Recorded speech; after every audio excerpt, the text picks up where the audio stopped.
What up, it's your girl Melissa, and today I am making a vegan Dijon Harvest Bowl inspired by Plant U. I will tag them in the comments. See here, I am washing my rice. You better wash that thing at least twice. That water better be clear. And if you don't wash your rice, I judge you. Full stop. All that being said, honestly, I don't give a shit how you do anything that I list here. Everything is just a guide. But as you can see, washing it very thoroughly here. Something you can expect too from my videos is that I'm going to try to give you different options.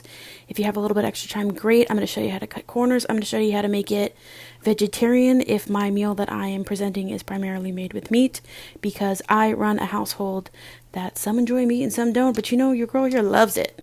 It's also like my first kitchen video, and I'm trying to decide, do I want to keep in parts where I clean? Do I want to keep in this? Do I want to keep in that? I don't know. Let me know in the comments. Rage comment if you want. I don't care. The algorithm's going to fucking love it. I'm also soaking my vegetables. I don't ever trust, honestly, anything anybody ever fucking tells me, but I don't trust the packaging when it says it's been triple washed. I don't trust a man to wipe his ass, okay? So we're going to be soaking it in a clean kitchen, a clean sink, with baking soda. And I don't ever measure shit, so you can use ChatGPT to tell you how much to add. Generally add 1/4 of a cup for that big basin in there. And honestly, no one's gotten sick from it yet. Okay, here I am getting some of the sheet pans that I'm going to be putting parchment paper on. I suggest getting the pre-sliced ones. It's a hell of a lot easier. Pre-sliced, pre-cut, whatever. And as you can see, I got ADHD, so my ass is walking from here, there, and everywhere, Timbuktu and back. I don't care, but that's how I do it. And here I'm making my turmeric rice. In my rice, if you don't, that's fine, but why not? I also live and die by Mexican bouillon all day, every day. Chef's kiss, my favorite thing ever. And then in this kitchen, all of my seasonings are in a drawer because for time and space. Standard, of course, is going to be turmeric and also cumin. That gives it a little bit of a kick, a little bit of a flavor. So do not add salt because the bouillon's got enough of it. And I prefer butter in my rice, although I have heard that coconut oil really helps the way your body breaks it down, especially if you are insulin intolerant. But again, I'm also not a doctor, so whatever I say, go Google it for yourself, okay? My word is not bond. Okay, what am I doing next? I don't freaking know what I'm doing here, but I'm just going to keep flapping my gums. Oh, here I am adding butter because it just tastes better that way, and that's how I like it. And also, I wash my hands 24/7. So if you're watching this thinking, oh my God, she's not wearing gloves, she didn't wash her hands, I really encourage you to take a walk outside, flick your bean, or open a damn book, because really, there are better things in this world than to be worrying about whether or not I wash my hands, because I did! I don't know why I got so angry, but I did. Deal with it. Okay, I'm going to be, there's the top for that. Okay, you know, you don't really care, but that's all right. Drain in the veg, and then you're going to rinse it. You can't just drain it, go about your day. You want to get all of the bugs off and whatever else. Because honestly, you don't want E. coli, okay? You may drop a few pounds, but your butthole is not going to be happy about that. So make sure you're cleaning your veggies really well. You're cleaning your rice. You're cleaning it all, and it's all going to be nice. Okay, I'm a poet. I didn't know it. And what am I doing now? Oh, yes, stirring the rice. I honestly am thinking about switching from nonstick to stainless steel because if there's even one little mark, I'm just assuming I'm getting Alzheimer's like 2 years earlier than I normally would because of all the crap in the damn pans. Feels like possibly I should have cut this out, but that's fine. Oh, something I would suggest if you're on your feet a lot is getting these cushiony shoes that I have here. Maybe I'll put a link in there. It makes all the difference if you have lower back issues. Here I'm checking on Housewives because I honestly can't accomplish anything if I'm not listening to a bunch of perimenopause and menopausal women bitch and complain because I am their target demographic. Okay, I don't know what the fuck I'm doing here. Oh yeah, I'm putting everything in a strainer after I've cleaned it because I need to get it out of the way. Don't forget, recycle, reduce, reuse, close that loop, bitch. What are the Housewives doing now? I don't know. It was Atlanta. I just got started rewatching that season. It is a whole lot of nonsense, and I fucking love it. Here I am with the tofu. I use tofu so much in cooking. I should get a tofu press, but honestly, there's really no point when everything I got around the house works just fine. It's really important that you cut it as evenly as possible because you're going to put a paper towel on the bottom and the top, and you're going to put another heavy kitchen utensil on top, cutting board or another pan, and you're going to weigh that down because you want to get all the liquid out as much as possible. It's going to be able to soak up the flavors that you want better. And I don't really want wet tofu, okay? I like it firm and I like it slightly dry. And here I am getting rid of the skin of some sweet potatoes, some yams. Honestly, what the fuck is the difference? I feel like they're two different things. In America, we just freaking call everything a sweet potato, even when it's just a yam. And I could Google it, but honestly, I don't care. Here I'm putting some motherfucking elbow grease into chopping that bitch because it's hefty. These knives are really sharp. I actually caution you to be very careful when you're cutting sweet potato. Really, you should just be careful with cutting in general. I have awful knife skills and I've been doing this shit for 5 years professionally, and I just cut my finger the other day. Try as I might, I can't tuck my fingers in to save my damn life, but that is okay. Times out of 10, if you cut yourself, it's because you are just a little bit distracted or you're in a hurry. Here I am cutting up some Brussels sprouts as well. And essentially you just want these sweet potatoes to be little bite sizes. You want the Brussels sprouts to be cut. Recipe called for it to be in quarters, but if they're smaller ones, just cut it in half. Essentially you want everything relatively the same size and shape. If this were a soup, I'd say fuck it, cut it however the hell you want it, because you're probably going to be blending it, but since this is going to be roasted pieces, you want them all to be cooking relatively evenly. But one of my biggest things is, if they're not perfect, it is fine. Some of the reason some of y'all are not cooking is you're so worried about being perfect. I'm the farthest thing from perfect. I still occasionally burn food, and people love my motherfucking shit. Because as I say all the time, 80 to 90% of cooking is fixing your mistakes. And damn if there aren't a lot of them. Just like life. I'm sure this damn video has a million mistakes in it, and I try to talk myself out of posting it, but here I am doing it anyway. Because the world's imploding on itself. Everybody's fighting with everybody. And honestly, I shouldn't really give a shit. Because I have fun cooking. I want to teach other people to do that too.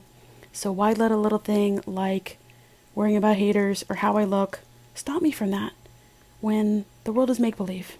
Alright, I'm spraying a little bit of avocado oil. I'm also going to drizzle some more on there because none of these things have fat in them. So we need the fat to help cook some of these up. You absolutely can omit it if you want.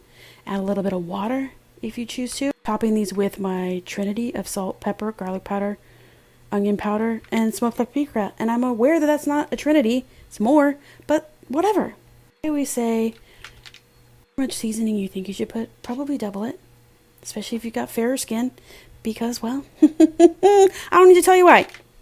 But seriously, it's really funny because I'm cooking for a British family, well, half of them are British, and when I first started working there, they're like, oh my god, this is so good, what'd you put in it? Honestly, it was just seasoning. It was just more than like a whisper of salt, okay? It is a generous helping of. And here I am adding a little bit of liquid aminos. I prefer that to soy sauce personally, but I did hear Katy Perry bought out Bragg's, which really pisses me off because it's not going to be the same, but it's fine. You know, she kissed a girl, she liked it. Been there, done that, not bad. Okay, here I am adding more avocado oil. Like I said, it needs a little bit more. And then I'm popping this motherfucker in the oven. So the temperature is 400. It said for 20 minutes. Mix it around, go from there. When I've got two different baking sheets, I tend to switch them up halfway in the process, so that way it really gets cooked evenly. Here I am using dinosaur kale. Calls for very, very small, almost shredded like pieces to add into the bowl. I prefer dinosaur kale because it's not as sour. Honestly, regular kale is disgusting. I could do without it. Not a fan. Dinosaur kale I enjoy. Cut the spine, like I said, not so sour.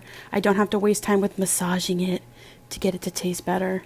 And really the people that are eating it don't give a fuck either way. And as always, if you can see in the top right hand corner, I've got Housewives going. Another thing that was hard for me when it came to cooking was that I got easily bored. Therefore, it felt like cooking was just taking forever. There are times when I kind of just mentally check out, which is nice, and I can do a little bit of muscle memory, but Housewives is a gold standard when I am cooking. Also, always have a recipe and just use it as a guide. I never fully follow it. But again, it helps me with my attention. It is very hard for me to just have an idea of cooking unless it's something I've made hundreds of times. And even then, I like something to refer back to. It helps me stay on task. This is something that's very important if you have attention issues when it comes to cooking. Here I am, chopping. I really didn't think I'd be chopping for this long. Anyways, while I've got you, did you know Muskie, little Elon, was offered an opportunity to end world hunger? 2% of what he owns, or what his wealth is, 6.6 billion and some change, and he said no. He said he wanted a detailed plan. The UN gave it to him, and he said, fuck it, I'm donating it back to myself. The rich bitch. Anyways, I'm making a Dijon dressing here, made with tahini. And a little tip too, if you get to the end of the tahini, or really any nut butter where it's very thick, You can microwave it or add a little bit of hot water and use the tail end of it. So as you can see, I'm trying to beat the shit out of it to get the rest out of the bottom, and it's not coming out. So I'm going to leave it there and microwave it. I'm adding more of Katy Perry's special Mother cider vinegar. I don't measure anything. I think it calls for 4 tablespoons. I like to eyeball everything. It hasn't failed me yet. Adding some Dijon mustard. Use whatever kind you like. I love the sound of a bottle at the tail end when it's almost queefing, but I don't like the blowback. Anyways, here I am again beating the shit to get the rest at the bottom because, well, grocery prices are fucking astronomical, and even if I'm not footing the bill for this meal, I'm gonna make sure they get every fucking dollar they can. Because, well, it's just nonsense. Hey, while I've got you, did you know that Kraft Heinz saw a 25% increase of their profits during COVID? Isn't that fucking wild? And they call it inflation, shrinkflation. It's all bullshit, if you ask me. But they know it. They know that we need food to eat.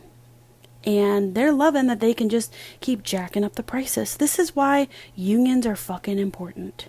So, like I said, it's actually quite wild. And one thing that I can't stand is a snob in any case, even if that's a food snob. If you're doing your best to feed your family, I don't really care how you're cutting the corners. I am going to try to offer as many tidbits as I can to help make it a little bit more budget friendly if that is your concern. Lucky for me, that isn't always a concern for me when making these meals.